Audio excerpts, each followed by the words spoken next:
มันหู้ลงมาเลยลูกเราจับลงจับเราใส่เบิ่งมันให้มันดังเอาเส้นไหมเอามันตั้งมันสิลงไหมเอาเส้นหรือแม่เสื้อหูนี่เอาเสื้อหูนี่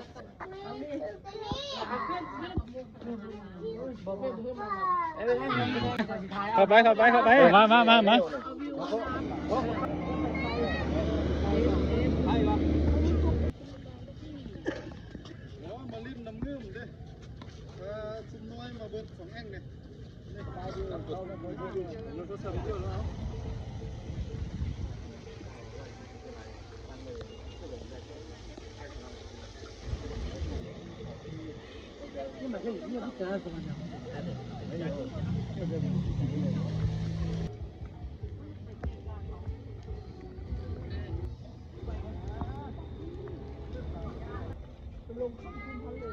เป็นลงข้นเท่าไหร่ตรงนั้นจะได้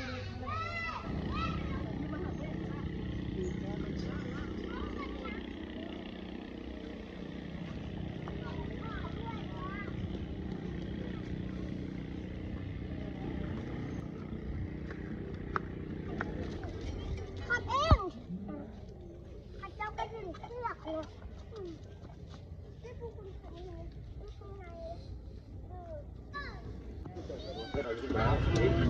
โอ้เสียย่างมาเมื่อยกินกับเอาละเข้าที่เคลื่อนท่าละน้ำเงิมเนาะน้ำเงิมหนึ่งตอนนี้กำลังล่องเรือ